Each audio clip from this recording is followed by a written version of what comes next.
Friends, आज से कुछ साल पहले मैं एक महान योगी की किताब पढ़ रहा था जो उनकी ऑटोबायोग्राफी थी। यात्रा जारी है, जो कि India best seller apprentice to a Himalayan master यानी हिमालयवासी गुरु के साये में एक योगी का आत्मचरित की सिक्वल है। और उसमें मैंने जैसलमेर की वो कहानी पढ़ी जिसके बारे में आज तक शायद किसी ने भी अपने ट्रेवलॉग में या व्लॉग में कोई भी मेंशन नहीं किया हुआ है। और लकीली इसको पढ़ने के कुछ समय बाद ही मुझे जैसलमेर जाने का मौका मिला। तो इससे पहले कि हम आपको जैसलमेर घुमाएं, हम आपको जैसलमेर की उस कहानी से रूबरू कराना चाहते हैं जो कि हमारे लिए भी बहुत ज़्यादा अननोन और इंटरेस्टिंग थी। साथ ही अगर आप आध्यात्म से जुड़े हुए हैं तो आपने महाअवतार बाबा जी के बारे में या श्री गुरु बाबा जी के बारे में ज़रूर सुना होगा। अभी तक हमारे रिसर्च में जो सबसे पहला मेंशन मिला है महाअवतार बाबा जी का, वो इसी कहानी में है, जहां जैसलमेर बनने के लगभग 200 साल पहले ये प्रिडिक्ट कर दिया गया था, ये भविष्यवाणी कर दी गई थी कि 200 साल के बाद कैसे यहाँ पे एक शहर बसेगा जो कि जैसलमेर के नाम से जाना जाएगा। तो चलिए इस बहुत ही अनोखी और इंटरेस्टिंग कहानी को आपसे शेयर करते हैं।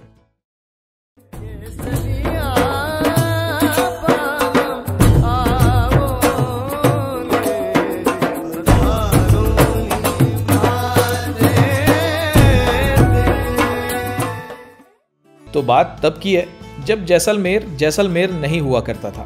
ना ही कोई किला था, ना ही कोई महल। ये बात लगभग 9वीं शताब्दी की है, जब एक अत्यंत कुशल धनुर्धर, घुड़सवार और निर्भीक योद्धा, जिन्हें बाद में रावल देवराज के रूप में जाना गया, का जन्म भाटी राजपूत वंश में हुआ। यानी वे चंद्रवंशी साम्राज्य के थे। रावल देवराज को राजस्थानी इलाके का सबसे महान योद्धा माना जाता था।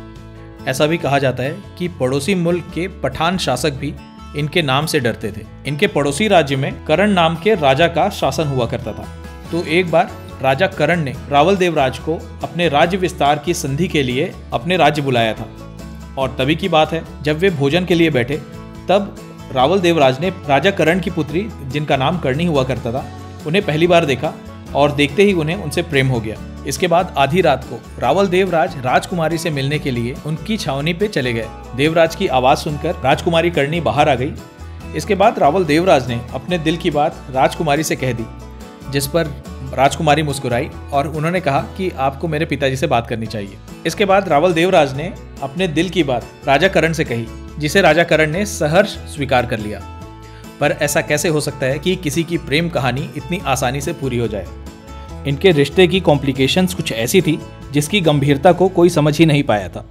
राजा करण ने अपनी पुत्री का विवाह पहले से ही पड़ोस के राजा अखाई से तय कर रखा था, लेकिन करणी ने उस विवाह से इनकार कर दिया था। इसके बाद उनके परिवार को ये बात बता दी गई थी और मामला वहीं अटक गया था।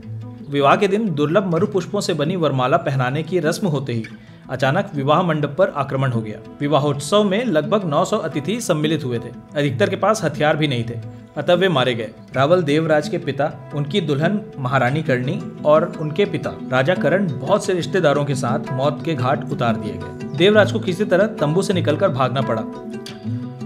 शत्रु राज्य के सैनिक लगातार उनका पीछा करते रहे और इस निर्जन मरुस्थल से थके मांदे वहां से निकलकर जोगीसार नामक एक हरे भरे स्थान में जा पहुंचे। वहां एक महान योगी रहा करते थे जिनके बारे में रावल देवराज ने भी सुना था। तभी एक झोपड़ी में से एक योगी निकलकर बाहर आए, जो देखने से ही एक पवित्र ब्राह्मण जान पड़ते थे। माथे पर लंबा तिलक, शरीर पर चंदन से अंकित चिन्ह, कानों में तांबे के कुंडल, गले में तुलसी की माला, सिर पर चोटी और शरीर पर जनेऊ का पवित्र धागा था। उन्होंने देवराज का अभिवादन स्वीकार किया। जब देवराज ने उनके पैर छुए, वे बोले, जल्दी से अंदर चले आओ, तुम्हारा पीछा करने वाले आते ही होंगे। आकर जल्दी से अपना सिर, मूछ और दाढ़ी मूंड लो, बस मेरी तरह एक चोटी छोड़ देना। उन ब्राह्मण ने बताया कि मैंने वहाँ एक उस्तरा, पानी, दर्पण और एक कपड़ा छोड़ रखा है तुम्हारे लिए।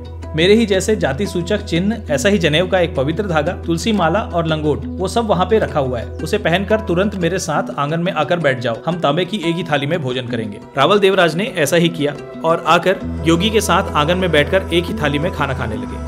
इसके बाद मारे गए प्रतिद्वंदी शासक अखाई के 4 सैनिक उनका पीछा करते हुए जल्दी ही वहां पहुंच गए। अपने घोड़ों से उतरकर उन्होंने उस ब्राह्मण को प्रणाम किया और बोले, आपके भोजन में बाधा डालने के लिए हम क्षमा प्रार्थी हैं महाराज। हम उस कायर देवराज को ढूंढ रहे हैं जो खुद को रावल कहता है। क्या आपने उसे यहाँ से गुजरते देखा है, या आपसे कोई खाना या पानी मांगने तो नहीं आया? ब्राह्मण ने उत्तर दिया कि जहाँ तक मुझे ध्यान है, मैंने और मेरे शिष्य ने पिछले 2 दिनों से किसी को भी यहाँ से गुजरते नहीं देखा। अगर आपको पानी की आवश्यकता हो तो आप कृपा करके स्वयं ही बाहर रखे मटके से ले लें। अगर आप हमें भोजन करने देंगे तो आपका आभार मानेंगे। तलवारों की आवाज़ें व घोड़ों की हिनहिनाहट हमारी आध्यात्मिक साधना में विघ्न डालती हैं। हमें कोई मिला तो हम आपके प्रधान को अवश्य सूचित कर देंगे। आप जब भी उनसे मिले उन्हें हमारा आशीर्वाद दीजिएगा। नमो नारायण। ऐसा कहकर उस ब्राह्मण ने वहां आए हुए सैनिकों को वहां से भेज दिया। उनके जाने के बाद वे देवराज की तरफ मुड़े और बोले, भोजन के बाद कुछ देर आराम कर लो। हमें एक ही थाली में खाते देखकर उन्हें विश्वास हो गया है कि तुम मेरे ही ब्राह्मण शिष्य हो। मैं वही सिद्ध हूँ जिसे पिछले किसी जन्म में श्री कृष्ण ने तुम्हारे पास भेजने का वचन दिया था। तब तुम एक ऋषि पुत्री थे, तुम्हें तो याद नहीं होगा। मैं ही श्री गुरु कहलाता हूँ। बहुत से आध्यात्मिक जिज्ञासु मुझे बाबा जी कहते हैं। मैं पूरे एक युग तक इसी पृथ्वी पर सत्य की खोज में जुटे आध्यात्मिक जिज्ञासुओं का मार्गदर्शन करने के लिए रहूंगा। आगे की बातें फिर कभी होंगी, अभी जाकर आराम करो। जैसल बहुत थके मांदे थे। इसके बाद गुरुजी के कहने पर वो कुटिया के अंदर चले गए और उन्होंने विश्राम किया। झट से उनकी आंख लग गई और जब उनकी आंख खुली तब सूर्यास्त होने वाला था। वे अपनी कुटिया से बाहर निकले और उन्होंने देखा कि गुरुजी डूबते हुए सूरज को देखकर कुछ बुदबुदा रहे थे। रावल उनके बाजू में जाकर बैठ गए। बाबा जी के पास उन्होंने 1 सप्ताह का समय व्यतीत किया। इन 1 सप्ताह में गुरुजी ने उन्हें कुछ यौगिक क्रियाओं की दीक्षा दी। साथ ही उनके पूर्व जन्म की कुछ स्मृतियों को जगाया, जिनमें वो स्मृति शामिल थी जब वो एक ऋषि विष्णुपाद की पुत्री इंदुमती हुआ करते थे। उन्होंने उन्हें नेतृत्व के गुर भी सिखाए। जाते समय बाबा जी ने रावल देवराज जी को आशीर्वाद दिया और भविष्य में होने वाली कुछ घटनाओं की जानकारी भी दी। उन्होंने कहा, 200 वर्षों के बाद लोडरवा के महारावल देवराज के बड़े पुत्र, जिनका नाम जैसल होगा, पिता की मृत्यु के बाद उसके अधिकार से वंचित करके राज्य उसके सौतेले छोटे भाई द्वारा हड़प लिया जाएगा। उसके बाद जैसल एक मुस्लिम अफगानी हमलावर शहाबुद्दीन की मदद से लोडरवा को लूट पाट कर फिर से सत्ता हासिल कर लेगा और जब लोडरवा पर फिर से उसका अधिकार होगा तब तक वो प्रांत पूरी तरह से तहस नहस हो चुका होगा। अपनी राजधानी के लिए उपयुक्त स्थान खोजते हुए महारावल जैसल को एक ऐसी जगह दिखाई देगी जहां बड़ी बड़ी चट्टानों की अद्भुत पहाड़ियां चारों तरफ से रेत से घिरी हुई होंगी। वहां जैसल की भेंट श्री गुरु बाबा जी के परम शिष्य महेश्वर नाथ से होगी, जो उस समय ईसल नाथ के नाम से जाने जाएंगे। ईसल जैसल को बताएंगे कि युगों पहले श्री कृष्ण और भीम उस पहाड़ी पर आए थे।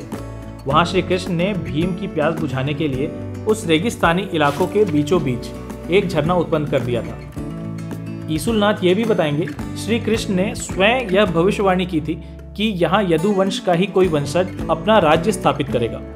ये सुनकर जैसल उसी स्थान को अपनी राजधानी बनाने के लिए तत्पर हो जाएंगे और अपना नाम आगे बढ़ाने के लिए अपने नाम से अपनी राजधानी का नाम जैसलमेर रखेंगे और यहीं अपना किला बनाएंगे। इसके बाद श्री गुरु बाबा जी ने रावल देवराज को और भी भविष्य की कुछ घटनाओं के बारे में बताया। इसके बाद बाबा जी को दंडवत प्रणाम करके देवराज वहां से चले गए। बाद में नाथ संप्रदाय के एक खाली आश्रम को ही उन्होंने अपना गुप्त स्थान बनाकर जल्दी ही लोगों को एकत्रित करके एक दुर्जेय सेना खड़ी कर ली। एक के बाद एक आसपास के कबीलों को पराजित कर उन्होंने अपने राज्य में मिला लिया और कुछ समय के बाद डेरावर को ही अपनी राजधानी बना लिया। बाद में लोडरवा पर राज्य करने वाले एक शक्तिशाली शासक को हराकर उन्होंने वहीं अपना राजधानी स्थापित कर लिया। इसके बाद काफी समय तक लोडरवा ही रावलों की राजधानी रही थी और बाद में बिल्कुल वैसा ही हुआ जैसे कि महाअवतार बाबा जी यानी श्री गुरु बाबा जी ने अपनी भविष्यवाणी में बताया था। लगभग 200 सालों के बाद महारावल देवराज का जन्म हुआ और कुछ सालों में जैसलमेर अपने अस्तित्व में आ गया।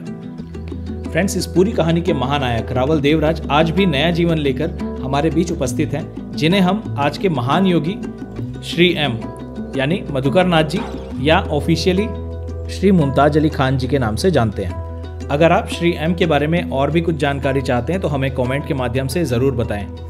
साथ ही हमारी प्लानिंग है कि हम बहुत जल्द आपके लिए श्री एम के ऑटोबायोग्राफी पे बेस्ड एक डॉक्यू ड्रामा लेकर आएं, जिसका टीजर हमने ऑलरेडी अपने चैनल पे रिलीज कर दिया है।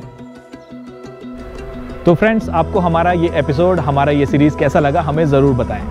मिलते हैं बहुत जल्द किसी नए शहर, किसी नए फूड, किसी नए कल्चर को एक्सप्लोर करते हुए।